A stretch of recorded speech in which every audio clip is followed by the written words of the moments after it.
Hello everyone, myself Kirti Deshmukh. Welcome to crazy for maths. So guys, आज के video में हम एक न्यू चैप्टर स्टार्ट करने वाले हैं which is the 7th chapter from the 10th standard NCERT which is coordinate geometry. Okay, and आज इसमें जो सबसे पहला टॉपिक हम पढ़ेंगे that is distance formula. Okay, so coordinate geometry is all about the graph and all those stuffs. Okay, so जो भी coordinates होते हैं हमारे x and y coordinates, x and y axis, okay, तो उनके बीच में distance find out करना, okay, and basically distance से related ही सब mostly coordinate geometry में सब कुछ होता है. okay, basically हम x and y से related और graph से related ही इसमें question solve करते हैं. okay, so let us see what is distance formula. so basically x and y अगर हमारे पास एक्सेस है और उसमें कोई दो पॉइंट्स हैं पी एंड क्यू, पी के कोऑर्डिनेट्स हैं x1, y1, क्यू के कोऑर्डिनेट्स हैं x2, y2, तो इन दोनों के बीच का जो डिस्टेंस होगा ना that is called as distance formula. Like basically distance formula को यूज़ करके हम उसके बीच उन दोनों के बीच का डिस्टेंस फाइंड आउट करते हैं. Okay, so that is the distance formula. अब ये फॉर्मूला क्या है? So this is the formula which is P Q. ये हमारा डिस्टेंस हो गया पी पॉइंट और क्यू पॉइंट के बीच का. तो उसको कैसे निकालेंगे? तो उसका फॉर्मूला है P Q is equal to under root of x2 minus x1 plus y2 minus y1 whole square. x2 minus x1 whole square plus y2 minus y1 whole square. You can also write this formula as x1 minus x2 whole square plus y1 minus y2 whole square, because after all अंदर कुछ भी subtraction होना हो, okay, अगर आप इसको x2 minus x1 minus x2 भी लिखते हैं अगर इसे हम, तो आफ्टर ऑल अगर अंदर नेगेटिव टर्म है या पॉजिटिव टर्म है, कुछ भी टर्म है, तो भी वो स्क्वायर आउट होके ओवरऑल पॉजिटिव टर्म ही हमें बाहर मिलने वाला है. तो आप उसको x2 माइनस x1 लिखो या x1 माइनस x2 लिखो, चलेगा, कोई प्रॉब्लम नहीं. लेकिन एक चीज़ का ध्यान रखना है, अगर यहाँ पे x2 माइनस x1 लिख रहे हो तो यहाँ पे y2 माइनस y1 लिखना है, और अगर यहाँ x1 माइनस x2 लिख रहे हो तो यहाँ पे y1 माइनस y2 लिखना है. आपको ऐसे नहीं करना है कि x2 माइनस x1 और यहाँ पे y1 माइनस y2, ऐसे नहीं करना है. या तो पहले इस टर्म के कोऑर्डिनेट्स लो या तो पहले इस टर्म के कोऑर्डिनेट्स लो, दोनों में से कुछ एक ही करना है. ऐसे नहीं कि x में इसका टर्म पहले ले लिया और फिर y मतलब y के लिए इसका टर्म पहले ले लिया, ऐसे नहीं लेना है. कोई भी एक पॉइंट के ही कोऑर्डिनेट्स लेने हैं एंड देन उसी से स्टार्ट करना है. okay, now let us solve some of the examples based on this formula. okay, so this is our first example. So question is, do the points 3 comma 2 minus 2 comma minus 3 and 2 comma 3 form a triangle? If so, name the type of triangle formed. okay, so हमने एक triangle draw कर लिया है, just random triangle. सो ABC coordinates नाम दिए हैं और 3 comma 2 हो गया A का कोऑर्डिनेट, माइनस 2 comma माइनस 3 हो गया B का कोऑर्डिनेट एंड 2 comma 3 हो गया C का कोऑर्डिनेट. ठीक है, नाउ अब ये ट्रायंगल फॉर्म हो रहा है कि नहीं, इसके लिए हमें इनकी लेंथ फाइंड आउट करनी पड़ेगी. ओके, बिकॉज कोई भी अगर एक ट्रायंगल है तो उसकी कोई भी दो लेंथ का जो सम होता है वो थर्ड साइड से हमेशा ज़्यादा होता है. तो अगर हमने इनकी डिस्टेंसेस फाइंड आउट कर लिया, लाइक AB की लेंथ फाइंड आउट कर ली, BC की एंड CA की, अगर हमने लेंथ फाइंड आउट कर ली और उनके एडिशंस करके देखे कोई भी दो साइड के और वो थर्ड साइड से ग्रेटर निकला, तो हम कह सकते हैं कि ये एक ट्रायंगल है. ठीक है, और वैसे भी ये फाइंड आउट करने के बाद हमें क्या फाइंड आउट करना है कि किस टाइप का ट्रायंगल है. तो उसके लिए हमें डेफिनेटली साइड्स तो लगेंगी, साइड्स की लेंथ तो लगेगी. ठीक है, तो पहले हम AB की फाइंड आउट करते हैं. So AB is equal to what? x2 minus x1 which is minus 2 minus 3 whole square plus y2 minus y1 which is minus 3 minus 2 whole square. तो ये क्या हो गया? Minus 5 square plus minus 5 square, तो under root of 50 which is approximately 7.07. okay, now if we talk about BC, again same वैसे ही 2 plus 2 which is 2 minus of minus 2, यहाँ पे इस वजह से 2 प्लस 2 है. So 2 plus 2 whole square plus 3 minus of minus 3 which is 3 plus 3. यहाँ बहुत बच्चे मिस्टेक करते हैं कि जस्ट 3 माइनस 3 लिख देते हैं. नहीं, x2 माइनस x1 या y2 माइनस y1 है तो अगर y2 माइनस y1 है तो 3 क्या हुआ? y2. y1 क्या हुआ? माइनस 3. बट उन दोनों के बीच का जो माइनस साइन है उससे आपको भूलना नहीं है. So y2 minus y1 will be what? 3 minus of minus 3.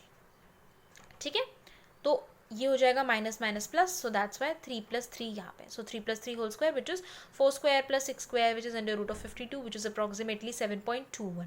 Okay and C A में भी similarly 3 minus 2 whole square plus 2 minus 3 whole square which is 1 square plus minus 1 of whole square which is root 2 which is approximately 1.41.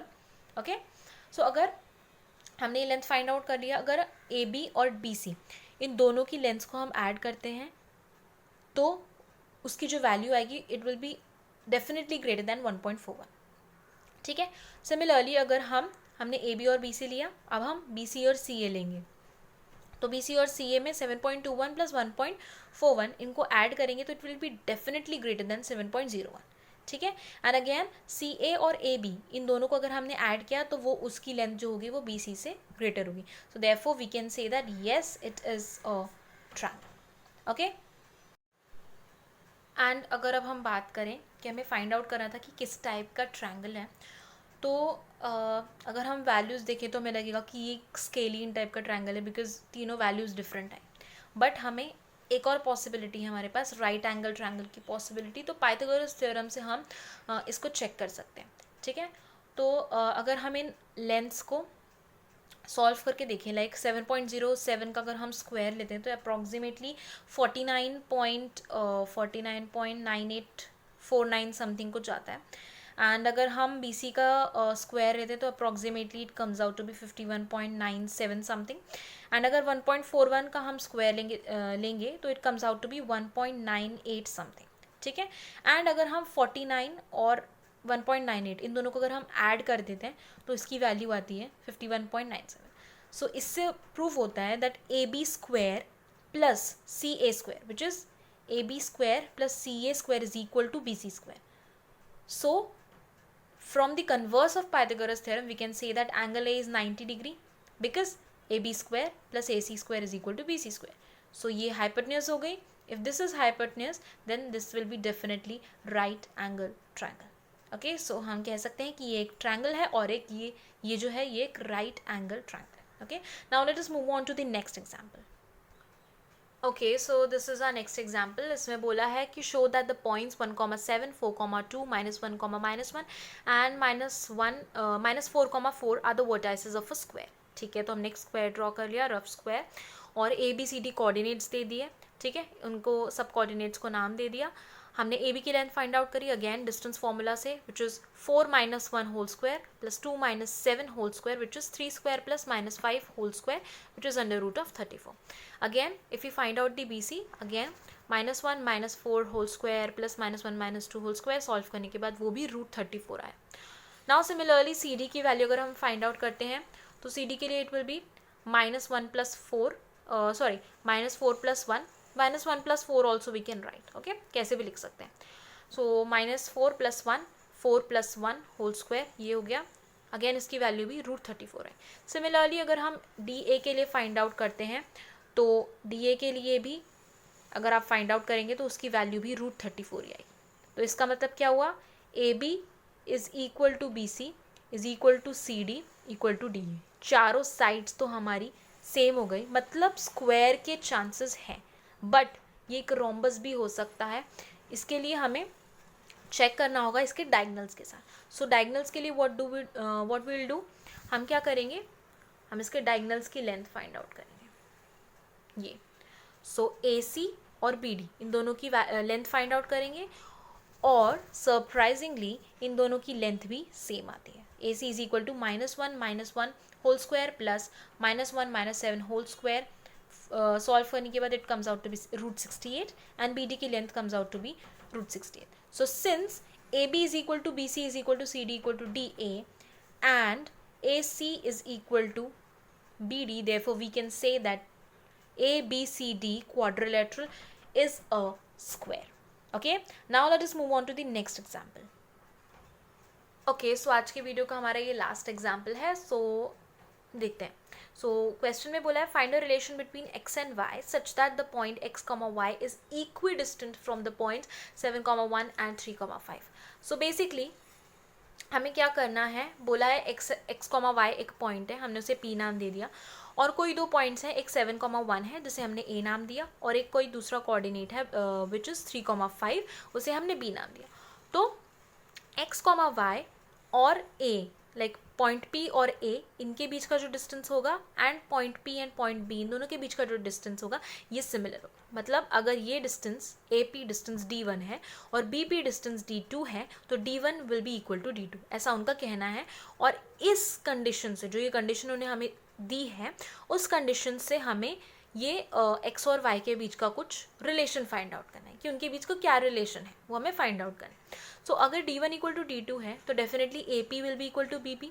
Yes, तो AP की length क्या हो जाएगी, x minus 7 whole square plus y minus 1 whole square under root of x minus 7 whole square plus y minus 1 whole square from the distance formula. Okay, और मैं आपको समझा रही हूँ, मैंने यहाँ पे लिखा नहीं है, but you have to write in the exam, you have to mention that from the distance formula, formula क्या है वो आपको लिखना है, and then you have to put all the values. Okay, don't miss writing the formula. Okay, again then BP की length will be x minus 3 whole square under root of x minus 3 whole square plus y minus 5 whole square. इसको हम दोनों side square अगर हमने करी, दोनों sides अगर हमने यहाँ पे स्क्वायर कर दी, तो स्क्वायर करने के बाद it will be x minus 7 whole square plus y minus 1 whole square is equal to x minus 3 whole square plus y minus 5 whole square. Square किया, a minus b whole square से हमने इसे open किया, तो it comes out to be x square plus 49 minus 14x plus y square plus 1 minus 2y and similarly on the right hand side. अब x square और x square cancel out हो गया, Y square और Y square cancel out हो गया, और यहाँ पे जो हमारे कॉन्स्टेंट्स है वो बचे हैं। ओके, एंड डिग्री 1 के हमारे वेरिएबल्स बचे। So 49 plus 1, this 49 and this 1 comes out to be 50, then minus 14x minus 2y। Okay, and यहाँ पे 9 plus 25 comes out to be 34, और ये माइनस 6 और minus 10y। Okay, now 50 minus 34 को हमने LHS में शिफ्ट किया, सो 50 माइनस 34, और बाकी सब हमने राइट हैंड साइड पर शिफ्ट किया। ये माइनस 14 प्लस 14x बन गया, और ये माइनस 2y प्लस 2y बन गया। सो 14x minus 6x plus 2y minus 10y। So 14x minus 6x comes out to be 8x, and 2y minus 10y comes out to be minus 8y. So, or 50 minus 34 comes out to be 16. So 16 equal to 8x minus 8y, 8 common लिया और left hand side पे shift करके हमने divide किया, तो हमारा x and y का relation ये आया, which is x minus y is equal to 2। Okay, so guys आज का ये वीडियो हम यहीं ख़त्म करते हैं। आपको आई होप समझा होगा, हमने आज एग्जाम्पल्स लिए हैं based on distance formula. Next video में we will be covering the 7.1 exercise, और हम और क्वेश्चंस देखेंगे और ज़्यादा क्वेश्चंस देखेंगे उस एक्सरसाइज के, एंड देखेंगे कि डिस्टेंस फार्मूला यूज़ करके हम उन क्वेश्चंस को कैसे सॉल्व कर सकते हैं। Okay, so guys I hope you like today's video. If you like this video, please like, share and subscribe to my channel, and also press the bell icon so you will get notified whenever I'll upload any video on my channel. So guys, that's all for today. Have a nice and great day ahead. Bye bye.